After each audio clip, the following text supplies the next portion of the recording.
E eu sempre quis, assim, terminar o segundo grau, porque ninguém da minha família até então tinha terminado, só que eu via uma grande dificuldade, porque eu sempre tive que trabalhar e estudar ao mesmo tempo.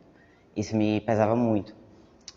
Mas eu nunca desisti do fato de pensar em conseguir fazer uma graduação e possivelmente uma pós-graduação. E aí também através de movimentos sociais, eu fui me encontrando e me encaixando que na necessidade de fazer uma graduação. Na universidade eu me identificava como mulher lésbica, fiquei durante todo o período do curso, né? Já era uma pessoa, já era assumido, né? Como lésbica na época. E durante o período da minha primeira graduação eu não tinha tanto contato com o mundo trans ou com a realidade trans. Na verdade eu não me reconhecia como trans porque na verdade eu nem sabia a terminologia, ou como existia, o que era aquilo de verdade. Eu só vim entrar em contato com isso em 2015, ou seja, 2 anos depois de ter saído da universidade. E de 2015 até 2019, na verdade, foi o meu processo de autoaceitação, até que a partir de 2019 eu realmente comecei o processo de transição, tanto hormonal, psicológico. Sou graduando em História, aqui pela UFAL. Sou uma pessoa trans não binária. Acredito que eu não seja a única do curso, né? A gente sabe que existe todo um movimento de resistência em relação a isso.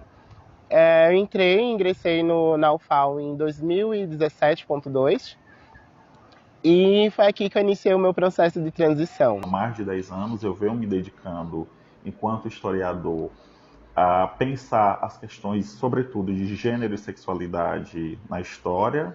Certamente está relacionado à minha condição como sujeito gay, como homem gay, que por diversas circunstâncias, né, sofre homofobia desde criança e, portanto, o meu interesse pelas discussões, né, sobre as ações afirmativas para as pessoas trans na universidade se insere nessa trajetória que é mais ampla de pensar o gênero e a sexualidade dissidentes, como nós costumamos chamar, não só na historiografia, né, num campo específico do conhecimento, mas também na sociedade brasileira ainda profundamente marcada pela LGBTQI-fobia. A partir daí eu vi a necessidade que eu não necessitava apenas ocupar esse espaço de forma acadêmica. Eu precisava fazer com que esse corpo ganhasse mais do que uma visibilidade, que ele também fosse político. E foi daí que eu comecei a intervir aos usos do banheiro, principalmente o masculino, com roupas femininas, para mostrar que o banheiro é um banheiro e não importa quem entre. Então, e a partir daí eu tenho construído minha vida acadêmica e militante dentro da universidade, ocupando essa universidade enquanto um corpo trans, não binário e preto, em um espaço pouco privilegiado para pessoas que vêm como posso dizer, das comunidades, sabe? Eu acho que esse é o maior desafio, não é você entrar na universidade, é você permanecer. O meu problema todo não tem sido em relação aos meus colegas, em relação aos professores, eu tive problemas com a universidade em si. Como na minha primeira graduação eu ainda não tinha passado pelo processo de retificação dos meus documentos, por exemplo, quando eu entrei como portador de diploma, eu tive que utilizar os meus documentos femininos, porque eu ainda não, na época mesmo, eu ainda não tinha feito a mudança do nome, nem de nada, não tinha nem o uso do nome social ainda em 2020, quando eu fiz a reopção, não, né? Quando eu fiz a minha reentrada na universidade. Então, depois de reentrar na universidade, já com os documentos retificados, né, que foram sendo retificados ao longo de 2020, no final de 2020, quando teve o PLE, que foi aquela experiência que a gente teve aqui antes de começar realmente o remoto, aí foi que eu comecei realmente a entrar em contato com a universidade para fazer as modificações. O meu primeiro problema foi com relação ao e-mail, por exemplo. Eu tinha o e-mail institucional, foi gerado o e-mail institucional com o nome antigo. Quando eu pedi para a renovação do e-mail institucional, eles, além de demorarem a fazer a modificação, fizeram a modificação pela metade. Ou seja, quando eu mandava um e-mail, se eu mandasse um e-mail para você, o corpo do e-mail, como aparecia para você, tipo, não aparecia Augusto mandou um e-mail para você, aparecia Fulana mandou um e-mail para você, certo? Então foi um outro processo para poder conseguir que eles fizessem essa mudança lá. Com o DRCA, a mesma coisa. Entrei com o processo com o DRCA foi super rápido, eles conseguiram fazer a mudança nos sistemas da UFAL porém, a mudança no SIGA e a mudança na biblioteca ainda estão pendentes. Já tenho noção suficiente do que é uma pessoa trans dentro da universidade, o que é ocupar esse espaço. E eu sinto muita necessidade de ver outras pessoas trans ocupando também. Até porque 90% da população não está em um emprego formal, muito menos dentro da universidade. Então, é isso que pesa muito para mim. O fato de que eu estou aqui hoje, ocupando esse espaço, e provavelmente vou continuar ocupando outros espaços, e espero que mais dos meus ocupem também, me faz querer ficar, me faz querer permanecer e fazer com que outras pessoas também tenham acesso futuramente, assim como fiz também na escola pública, né, na escola estadual. O que revela um desafio, né? Um desafio que, se por um lado nós temos uma universidade que aprova recentemente as cotas para a comunidade trans nos programas de pós-graduação, como acontece na maioria das outras universidades brasileiras, nós temos um desafio de que essa política, para além do ingresso, ela precisa pensar em políticas de permanência. Então, esse é um desafio.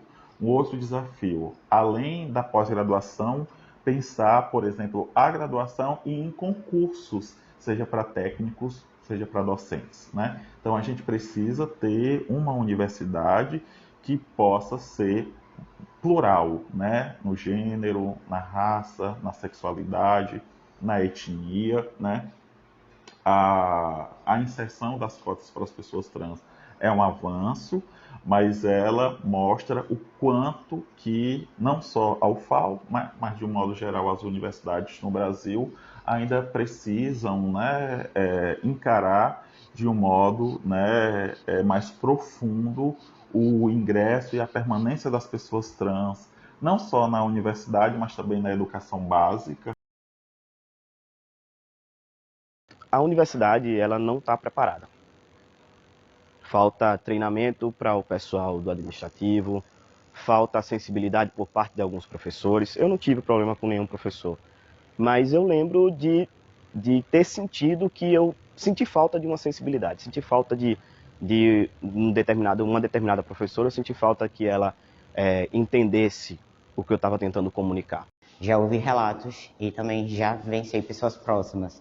Sofri relatos de funcionários da UFAL, em que a UFAL repudiou de imediato, né? Fizeram notas de repúdio. Eu achei isso muito acolhedor, porque ao mesmo tempo que estavam acontecendo esses atos, né, de repúdio e tudo mais, eles não estavam só falando, eles estavam realmente afastando os agressores, né, mostrando como é que a UFAL pode se posicionar contra a transfobia ou homofobia dentro da universidade. Em vários momentos já pensei em largar tudo, largar a universidade. Acho que foi quase em toda a minha trajetória acadêmica foi o ponto auge, sabe? Largar, olha, larga, isso aqui não te serve mais, isso aqui tá só lhe adoecendo. Mas eu vi se eu largasse, outras pessoas não binárias não teriam espaço.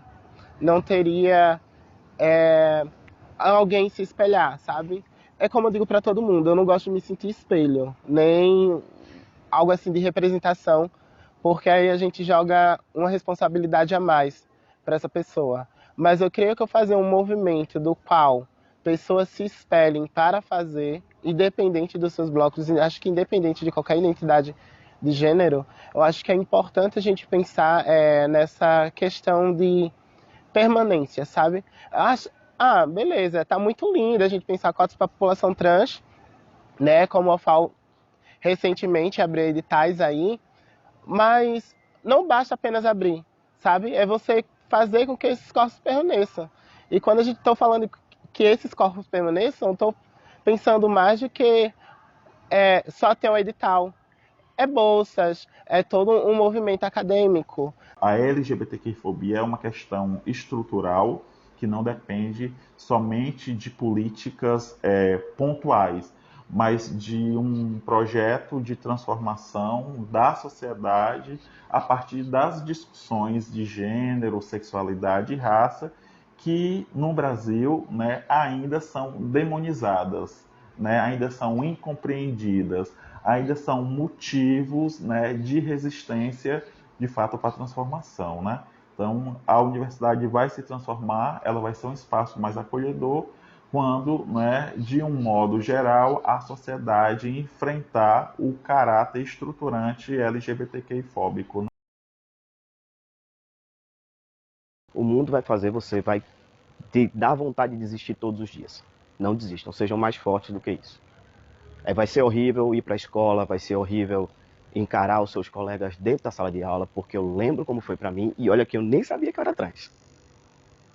E olha que eu me reconhecia, e eu tinha muito orgulho de carregar a bandeira lésbica durante a minha adolescência. E foi difícil.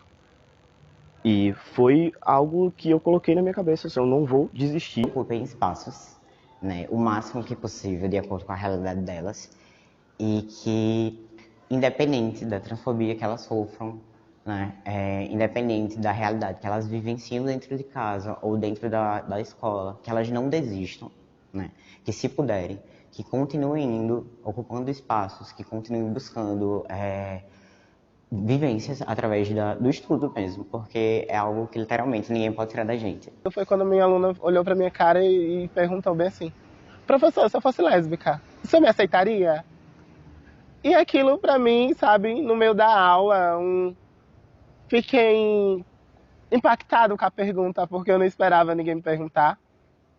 E eu meio que automaticamente eu disse: você será muito bem-vinda. Faltará tinta no dia em que o céu for livre, para todos serem o que são, cobertos pelo sol, sem nenhum tipo de opressão. Faltará nomes para descrever o mundo sem as misérias, o que sentimos, o que nos tornamos, o novo ser sem medo de viver. Faltará a falta que nos entristece, que hoje enche o peito de vazio e fumaça. Não faltará amor, não faltará sonhos. O novo mundo se abrirá para o futuro, onde o presente dominará o passado. E nossos corações, enfim, serão salvos. Histórias que transformam.